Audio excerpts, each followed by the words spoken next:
보여요. 그 중간을 뛰어났기 때문에 성경이 어렵다는데 사실은 성경은 어려운 책이 아니거든요. 그래서 그렇게 아시고 오늘 이제 다니엘 11장을 지난번에 한 세 번에 나눠서 11장만 세 번에 나눠서 합니다. 왜냐하면 이거 워낙 중요해서 다니엘 11장을 펴놓으시기 바랍니다. 그래서 처음 들으시는 분들은 조금 이게 안 이어져서 그래도 할 수 없습니다. 왜냐하면 내가 하는 일이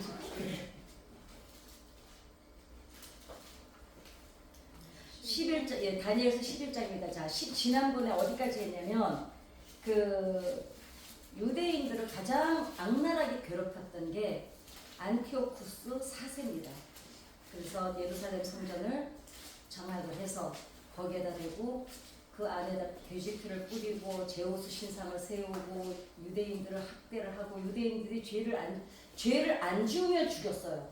그러니까 어린 아이를 할례를 엄마가 만약에 어린 아이를 할례를 주면 어떻게 벌을 줬냐면 그 아이를 엄마가 보는 앞에서 죽여요.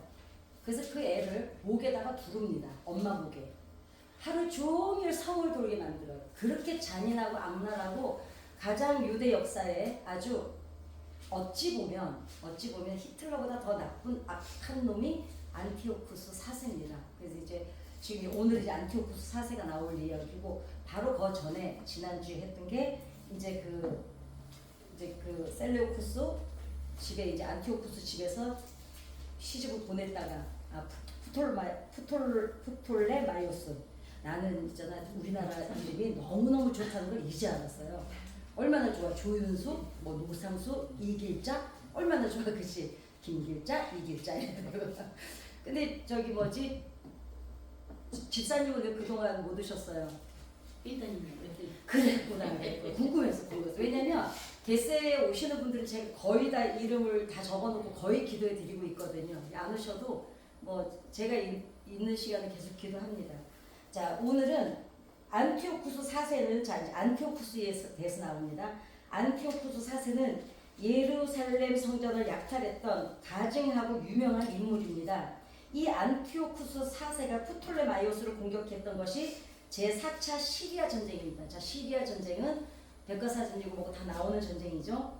그리고 결국 패배를 당하는 것이 11절의 내용입니다. 자, 11절 한번 읽어보시겠습니다. 시작. 남방왕은 크게 노하여 나와서 북방왕과 싸울 것이라. 북방왕이 큰 무리를 일으킬 것이나 그 무리는 그의 손에 넘겨준 바 되리라. 자, 이게 중간사를 모르면 그냥 이 성경을 읽었을 때는 남방왕이 누구고 북방왕이 누구인지 우리는 몰랐잖아요. 남방왕은 프톨레마이오스입니다. 그리고 북방의 왕은 안티오쿠스 4세, 유대인들을 가장 괴롭혔던 하나님의 성전을 아주 가증스럽게 했던 인물이 북방왕입니다. 여기에 나오는 지금 11절에 나오는 북방왕입니다. 자, 이 전쟁에서 이긴 프톨레마이오스 4세는 셀레우쿠스 병사들을 학살을 합니다. 이것이 12절의 내용입니다. 시작. 그가 큰 무리를 사로잡은 뒤에 그의 마음이 스스로 높아져서 수만 명을 엎드려 뜨릴 것이냐 그 세력을 더하지 못할 것이요. 자, 프톨레마이오스가 셀레우코스가 안티오쿠스입니다. 얘네들은 집안도 이름도 길어요. 그래가지고 우리 박지구장님 어디 갔지?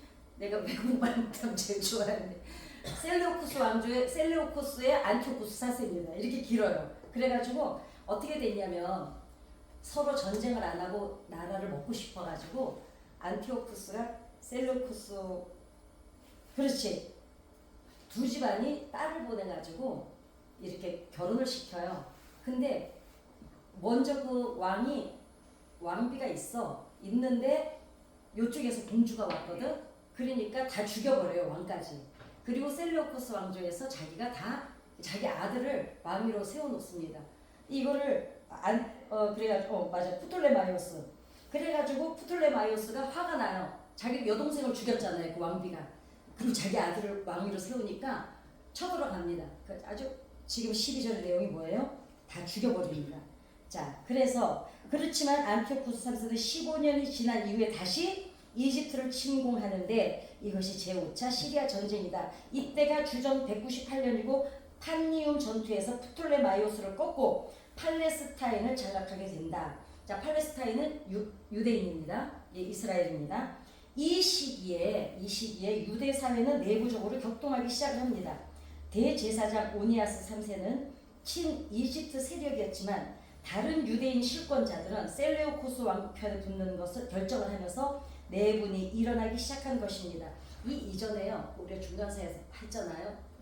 왜 이 사람들한테 예루살렘을 내줬냐면 지네끼리 싸움이 나요. 내분이 일어나요. 그래가지고 그 부탁을 안티오쿠스한테 합니다. 와서 중재 좀 해달라고. 와보니까 성전 돈이 너무너무 많은 거예요. 그러니까 그냥 장악을 해버려요. 그리고 우리나라도 옛날에 일본에 망할 때, 그죠? 넘겨줄 때 결국은 내분이 일어나는 겁니다. 내분이. 그래서 지금 우리나라도 정치적으로 어렵죠. 이럴 때 기독교인들이 기도를 해야 될 이유는 딱 하나입니다. 외국이 쳐들어오잖아요. 그러면은 야당 여당이 없이 다 한 마음이 돼요. 그죠? 근데 내분이 일어났을 때는 달라집니다. 누가 우리 손을 들어줄까 해서 뭐 미국으로 붙든가 아니면 뭐 중국으로 붙든가 예를 들면 그렇게 됩니다. 얘네들이 급작이 난 거예요. 제가 그 신구약 중간서 올려놓으면서 역사를 잊은 민족에게는 미래가 없다는 제목을 하나 올려놓은 게 있거든요. 자, 그렇습니다. 이때 친셀레오코스 유대인들이 안티오쿠스 3세에게 가담해서 이집트 침공에 참전을 합니다. 자, 14절 보시겠습니다. 그때 여러 사람이 일어나서 남방왕을 칠 것이요 내 백성이 누굴까요? 유대인들입니다. 내 백성 중에서도 포악한 자가 스스로 높아져서 환상을 이루려 할 것이나 그들이 도리어 걸려 넘어지리라. 그러나 이집트의 스코파스가 이집트 침공에 가담한 유대인들을 응징하는 내용이 바로 14절에 나오는 내용이고, 그렇게 서서히 전세는 셀레우코스 안티오쿠스 4세로 기록지기 시작합니다. 그러니까 하나는 이집트, 여러분 하나님께서 바벨론으로 70년 잡혀가기 전에 이스라엘 민족에게 예레미야, 이사야, 아모스, 학개 온 선지자들을 다 동원을 해서 비명을 지르셨던 게 뭔지 아시죠? 제발 어디 의지하지 말라고요? 이집트 의지하지 말라고. 그러니까 3살 버릇 8가지 간다고 제가 그저께 그 설교 제목입니다. 그 430년 동안 거기에 노예로 살았잖아요. 물론 전체가 노예는 아니었으나 그러나 여러분 거기에서 DNA가 안 바뀌는 거예요. 그 광야에서 하나님 훈련하시고 훈련해도, 그리고 저기 어디 그 사사기 거기서 나온 뒤도 얼마나 많은 훈련이 있었습니까? 그런데도 그 이집트를 왜 그렇게 못 잊는지, 왜 그렇게, 야 진짜 안티오쿠스 3세는 판니온 전투 이후에 팔레스타인을 완전히 점령을 해 나가기 시작을 했는데, 요새화되었던 성들을 토성을 쌓아서 함락을 하는데 15절 읽어보시겠습니다.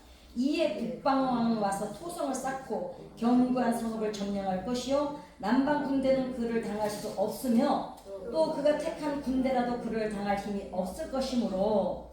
우리가 왜 이제 중간사를 몰랐을 때는 이걸 읽어도 어디 왕이니까 남방왕이 누굴까 북방왕이 누굴까 했잖아요.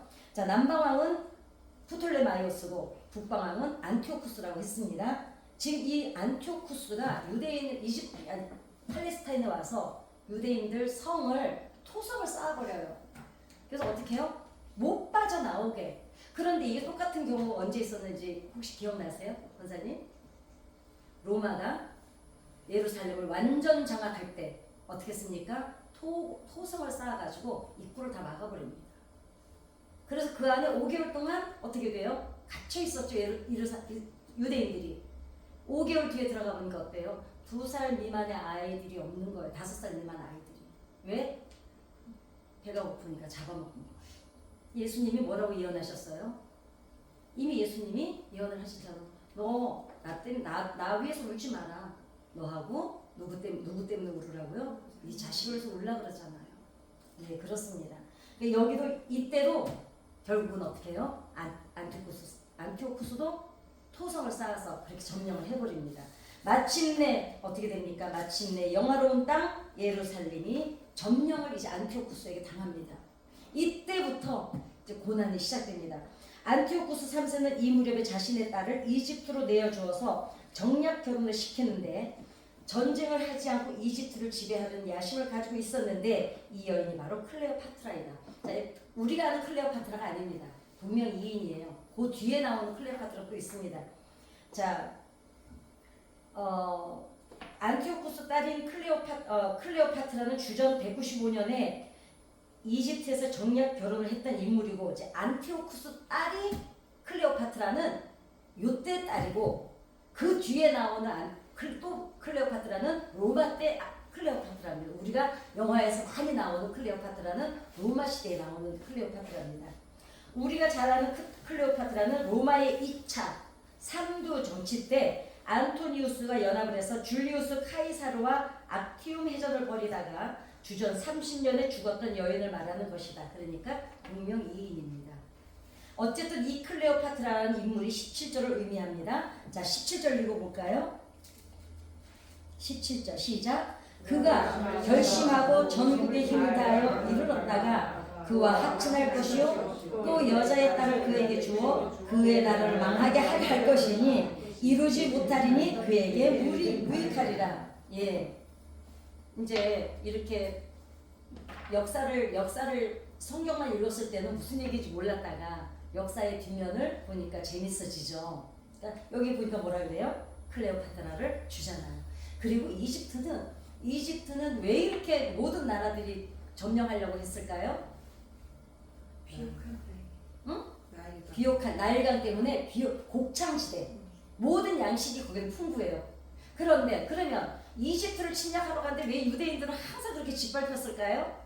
중간에 껴있는. 예, 맞아요. 그러니까 이렇게 중간에 있어요. 이스라엘이. 자, 유럽으로 나갈래도 여기를 거쳐야 되고, 뭐 저쪽으로 갈래도 여기를 거쳐야 되고, 아시아로 갈래도 여기를 거쳐야 되고. 그러니까 이 나라는 중간에 있어서 이 모든 나라들이 거쳐가려면 여기를 지나가야 되기 때문에 이 나라는 어때요? 그런데다가 어때요? 국방이 튼튼했나요? 정치가 튼튼했나요? 아무것도 없어요. 그러니까 이스라엘은 오직 뭐만 의지하고 살아야 돼요? 하나님만 의지하고 살아야 돼요. 더 중요한 건 우리가 구약성경의 역사를 보면 이스라엘이 하나님을 의지했을 때는 아무 나라도 이 나라를 못 건드려요. 그런데 그죠? 그 위치에 있는데 그러면 이 나라가 강했을까요? 아니, 안 강했어요. 이 나라보다 국방과 정치, 경제, 사회가 튼튼한 주변 나라들이 여기 때문에 다른 나라를 침략을 하러 못 갔어요. 자, 그런데 더 웃기는 거는 이거를 매일 겪어왔잖아요, 이스라엘이. 그죠? 아니, 자기네들도 알잖아요. 역사라는 게 왜 존재를 해요? 후손들에게 알려주죠. 어떻게 살아야 되는 것을 알려주는 게 역사거든요. 그러면 그 역사를 아는데도 불구하고 여러분, 우리 조상들이 하나님을 의지했을 때 신앙이 튼튼했을 때는 국방, 경제, 사회가 다 튼튼했구나. 이걸 역사로 알잖아요. 그런데도 끊임없이 요 나라가 부강하면 골로 확 붙으려고 그래요. 하나님이 막 말려. 그래도 말을 안 들어먹어요. 희한하잖아요. 정말 희한하잖아요.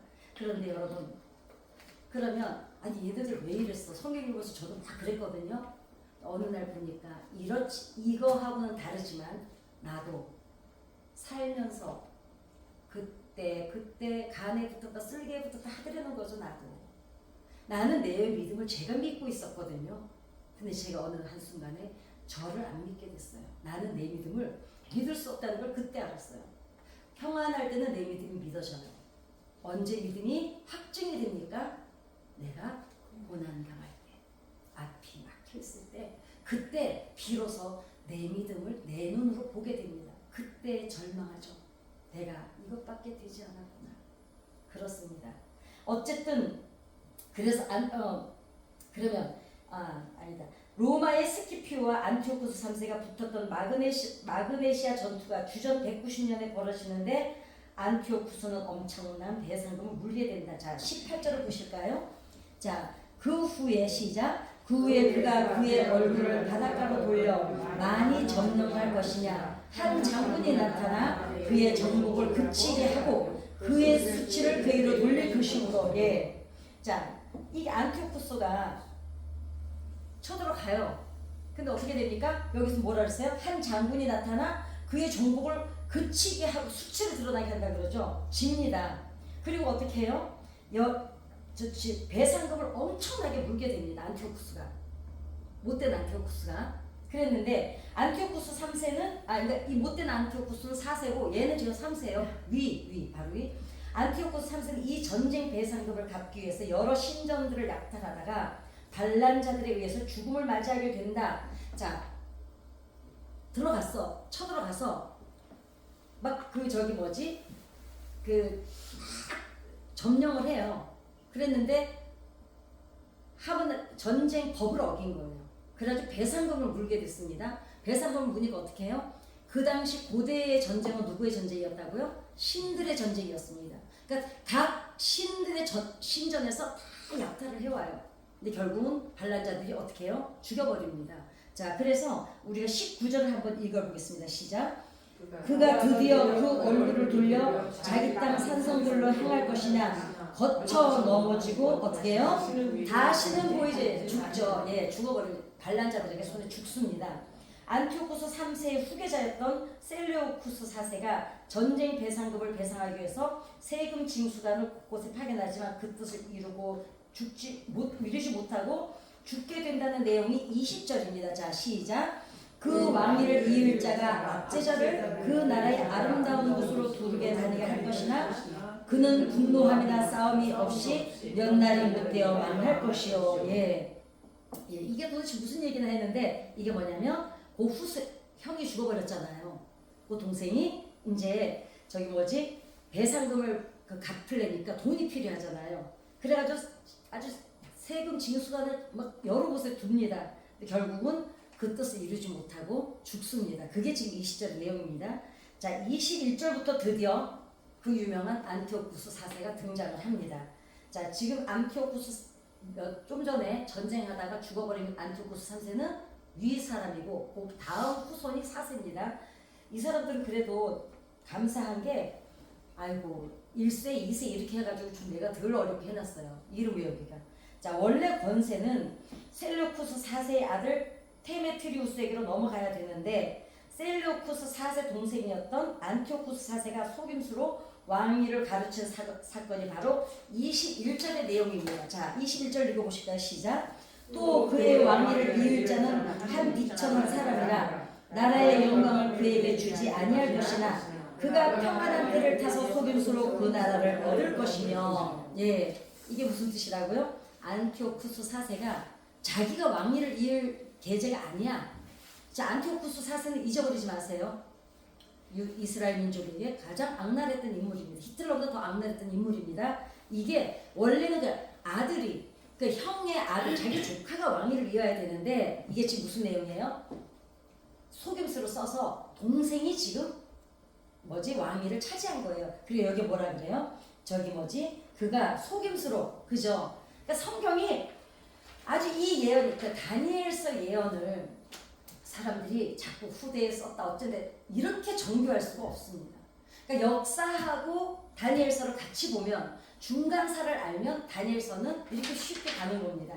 자, 그 다음에 왕위를 21절입니다. 그렇지만 이집트가 다시 팔레스타인을 되찾기 위해서 22절처럼 안티오쿠스 4세를 침공했지만 결국 기패고 23절은 굉장히 중요하니까 우리 22절부터 읽어보겠습니다. 시작. 넘치는 물 같은 군대가. 자, 이게 누굴까요? 넘치는 물 같은 군대는 이집트입니다. 시작. 물 같은 군대가 그에게 넘침으로 말미암아 패할 것이요 동맹한 만도 그렇게 될 것이니.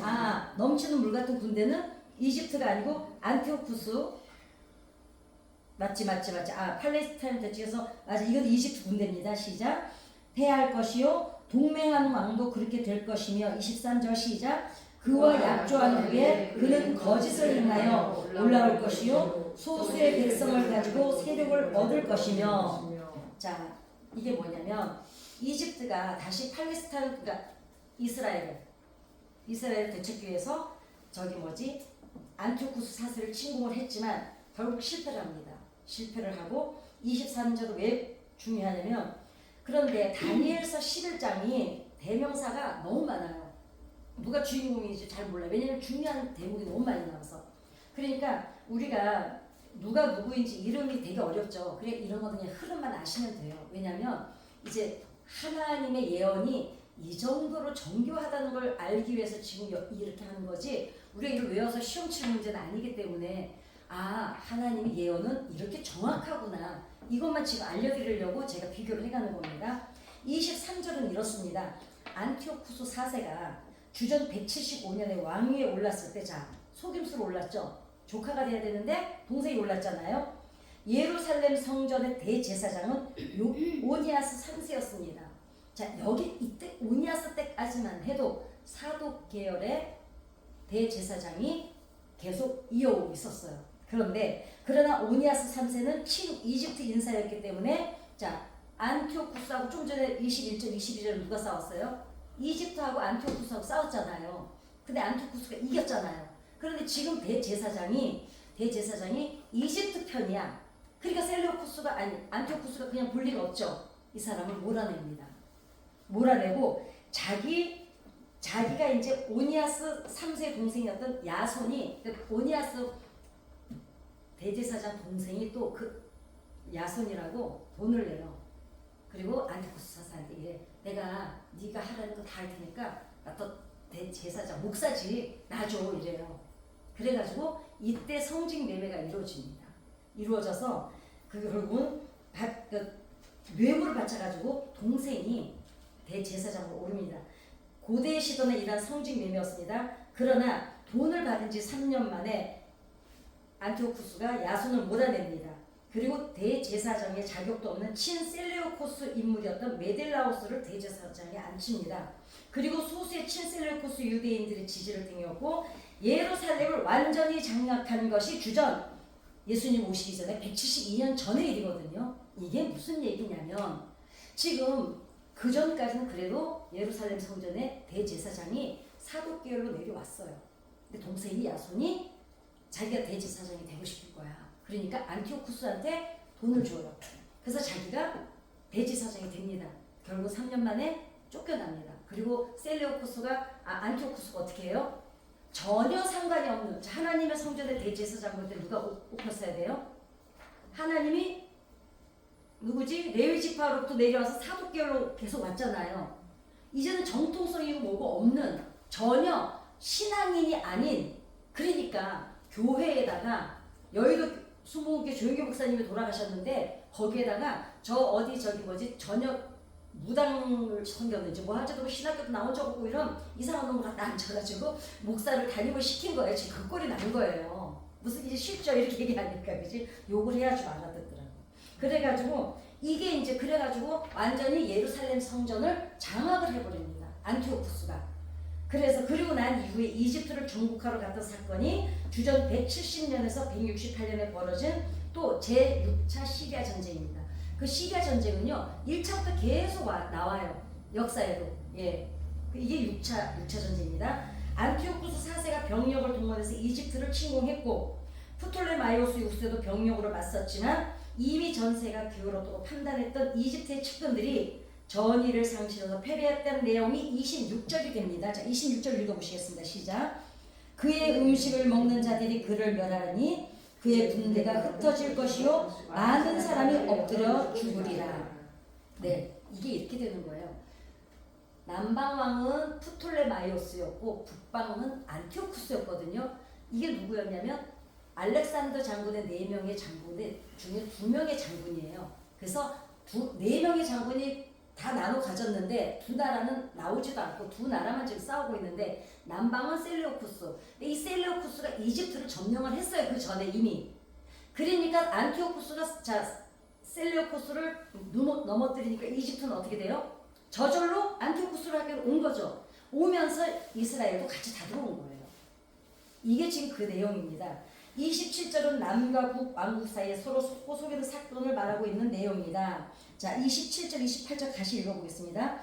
이 두 왕이 마음에 서로 해하고자 하여 자 뭐라 그래요? 마음에 어땠다고요? 서로 해하고자 하여 한 밥상에 앉았을 때에 거짓말을 할 것이라 이 일이 형통하지 못하리니 이는 아직 때가 이르지 아니하였으므로 그 일이 이루어지지 아니할 것이니라.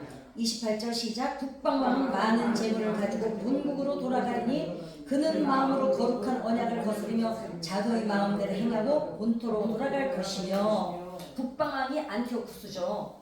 자, 28절에서는 이집트를 침공하고 본국으로 돌아간 안티오쿠스 4세가 예루살렘을 이제 모독한다는 내용입니다.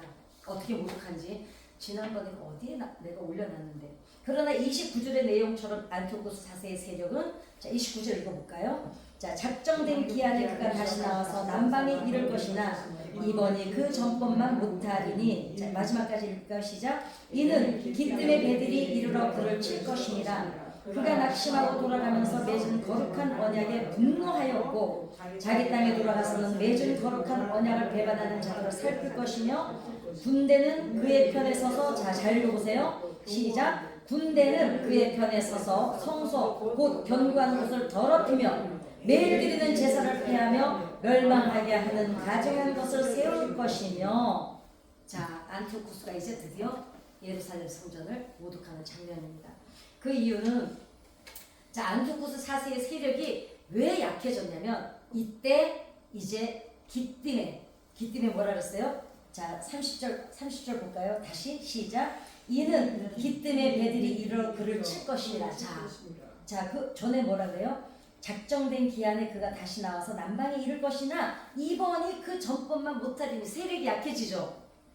안티오쿠스가 이 왜 4세가 세력이 약해지냐면 기띔에 있는 배들인데 이게 뭐냐면 로마 때문입니다. 로마가 이때 일어나기 시작해요. 이 기띔은 지중해의 사이프러스 섬을 지칭하는데 이곳에 주둔한 로마의 병력 때문에 안티오쿠스 4세는 더 이상 지중해로 세력을 확장하지 못한다는 내용입니다. 안티오쿠스가 지금 이집트 공고 다 장악했잖아요. 예루살렘까지 더 하려고 그러는데 이때 로마가 아직은 큰 대세력은 없지만 지키고 있어서 더 세력을 확장하지 못하고 돌아온다는 내용입니다. 그리고 결국 안티오쿠스 4세는 예루살렘 성전을 약탈하고 유대인들에게 율법을 금지시키고 박해하는 내용이 31절에서 35절의 내용인데, 자, 우리가 35절까지 31절부터 읽겠습니다. 시작. 그가 또 언약을 배반하고 악행하는 자를 속임수로 타락시킬 것이나 오직 자기의 하나님을 아는 백성을 강하여 이거 잘 읽어보세요. 강하여 용맹을 떨치리라. 백성 중에 지혜로운 자들이 많은 사람을 가르칠 것이나 그들이 칼날과 불꽃과 사로잡힘과 약탈을 당하여 여러 날 동안 몰락하리라. 그들이 몰락할 때에 도움을 조금 얻을 것이나 많은 사람들이 속임수로 그들과 결합할 것이며 또 그들 중 지혜로운 자 몇 사람이 몰락하여 무리 중에서 연단을 받아 정결하게 되며 희게 되어 마지막 때까지 이르게 하리니 이는 아직 정한 기간이 남았습니다. 네, 오늘은 여기 35절까지 할 건데요. 자, 그렇지만 이런 안티오쿠스가 예루살렘 성전을 약탈하고 이제 유대인들에게 율법을 다 금지시킵니다. 그리고 성전 안에서 못된, 그러니까 간음을 하게 만들어요. 그 안에서 제우스 신상을 세워놓고, 자, 이방 종교들은 그 행사 때 뭘 한다고 그랬죠? 혼음을 합니다. 그냥 가면을 쓰고 네 남편 내 남편이고 상관없어요. 그 기간 동안에는 그 안에서 혼음을 막 그냥 닥치는 대로. 왜 그랬을까요? 자, 바알신은 하늘에서 정액을 뿌려준다 그래요. 그 다음에 아세라는 땅의 신이에요. 그래서 바알신이 정액을 뿌려주면 땅의 신 여신이 아세라가 그 정액을 받아서 난자와 맞서서 풍요의 농사를 잘 낸다 해가지고 그 정사를 벌이는 짓거리를 성전 안에서 하게 하는 겁니다. 그러니 예루살렘 성안이 어떻게 됐어요? 돼지 뒷불이죠. 제우스 신상 세웠죠. 거기서 혼음이 일어나죠. 거기다 애 할례 받으면 어떻게 한다고요? 애 죽여서 엄마 목에 걸어서 하루 종일 그러게 만들지. 이것뿐만이 아닙니다. 제가 어디 그 설계 올려놨어요. 그 쫙 보면은요, 기가 막힙니다. 하나님이 그때 저는 그때 어떤 마음이 드냐면 그 설교를 준비하는데 하나님이 이때 마음이 어떠셨을까?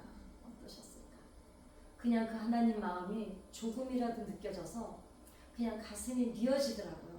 그 책을 그 설교를 울었어요. 그래서 그렇지만 이런 와중에도 어떻게 됩니까? 유대인들 중에는 자, 이때 안티오쿠스 4세의 정책을 환영했던 변절자들도 있었지만 이런 와중에도 어때요? 우리나라도 어때요? 일본으로 넘어갈 때 누구에 의해서 넘어갔습니까? 변절자들에 의해서. 매국노라 그러죠. 지혜로운, 여기서 뭐라고 나왔습니까? 지혜로운 자가 나오죠. 지혜로운 자들도 언급된 마카비 사람들이 예루살렘 성전을 탈환하게 되는 것이 주전 2세기에 벌어졌던 마카비 전쟁인 것이다. 자, 오늘은 여기까지 할 겁니다. 자, 마카비 전쟁이 뭔지 제가 말씀드렸죠. 이때 모든 종파가 생겨나요. 자, 누구죠? 세례 요한. 세례 요한은 이때 어디로 나갑니까? 이때 거기로 나가죠. 광야로 나갑니다. 그래서 에스네파가 되죠. 그 다음에 이때 바리새인들은 민중 속으로 들어갑니다. 그 다음에 사두개인들은 어때요? 그때 그 정치에 붙어 있습니다. 그런데 그때 어떻게 돼요? 마카비 전쟁이 일어나 하스몬 가문에서 견디다 하나님의 성전을 이렇게 할 수는 없다 해가지고 이 안티오쿠스한테 몇 명을 가지고 대항을 하냐면 이스라엘 민족이 3,000명을 가지고 전쟁을 시작합니다. 하스몬 가문에 이게 마카비 전쟁이에요. 5명의 아들하고 아버지가. 그래서 어떻게 됩니까? 기가 막힌 일이 일어납니다. 절대로 승리할 수 없는 전쟁인데 오늘 성경에 읽었잖아요. 지혜로운 자들로 인해서 당분간 정하게 된다 그러죠. 이게 뭐냐면 100년이었어요. 80년에서 100년 동안 이스라엘이 지금 독립을 이루기 그 전에 유일하게 딱 한 번 독립을 이룬 게 이때입니다. 그래서 어때요? 100년 동안 독립을 이룹니다. 그래서 예루살렘 성전을 탈환을 합니다. 그래서 거기를 성전을 다 정결하게 하는 것이 뭐예요? 수전절이죠. 예, 그 수전절 아시죠? 수전절은 너무 잘 알지 않나요? 하누카? 네, 하누카를 해서 수전절입니다. 그래서 이때 이 안티오쿠스를 대항해서 전쟁을 벌여서 3,000명이 이 성전을 탈환하는 게 마카비 전쟁입니다. 그래서 이 전쟁 정도는 왜냐? 이 전쟁 마카비 중간사를 아시는 분들은 다 아시죠? 마카비 전쟁을 알아야 예수님이 오셨을 때 왜 이 사람들이 예수님한테 그렇게 정치를 하기를 원했는지를 알게 되거든요. 그게 다 이어지기 때문에. 그래서 중간사는 너무 중요합니다. 정말 시간이 되시면 제가 올려놓은 중간사를 한 번씩 그냥 라디오처럼 한번 꼭 들어보시면 유익이 될 겁니다. 내일 새벽기도 또 오셔야 되니까 오늘은 어떤 것을 기도할까요? 이 나라를 위해서 기도해 주십시오. 어찌 됐거나 이제 6월 달에 10 며칠이죠? 네. 이스라엘 민족이 하나님 의지하지 않고 끊임없이 그렇게 선지자들을 보내서 제발 기도해라 돌아오라 하는데도 말 안 들어먹다가 2000년이 넘는 시간 동안에 디아스포라가 돼서 저렇게 얼마나 많은 아픔과 고통을 겪고 그래도 하나님이 오늘의 이스라엘을 세워주셨지 않습니까? 그런데 보세요. 저는 그 이스라엘 민족들이 오늘의 이스라엘이 있을 수 있었던 거는 조상들의 피를 흘린 그 눈물의 기도 덕분이라고 저는 믿습니다. 오늘날 우리나라가 오늘 여기까지 온 거는 우리 선조들이, 우리 선배들이, 선진들이 그 피눈물 흘리면서 기도해 놓은 그 신앙의 뿌리 때문에 오늘 우리가 여기까지 왔다면 이제는 우리가 다음 세대를 위해서 기도의 뿌리를 내려줘야 되는 사명이 있습니다. 이 나라가 이렇게 가서는 안 됩니다. 하나님께서 이 나라를 통치해 주시고 이 나라를 다스려 주시라고 기도하시고 네, 그래서 우리 아이들이, 여러분의 자식들이, 여러분의 손자들이, 손자손녀들이 저 세상에 나가야 되는데 지금 세상에 여러분 어떻게 내놓습니까? 이런 세상에 이제는 예루살렘 성에 한 명의 의인만 있어도 내가 그 성을 멸하지 않겠다고 했던 그 말씀 의지해서 오늘도 여러분 다음 세대를 위해서 이 나라를 위해서 기도해 주시기 바랍니다. 주기도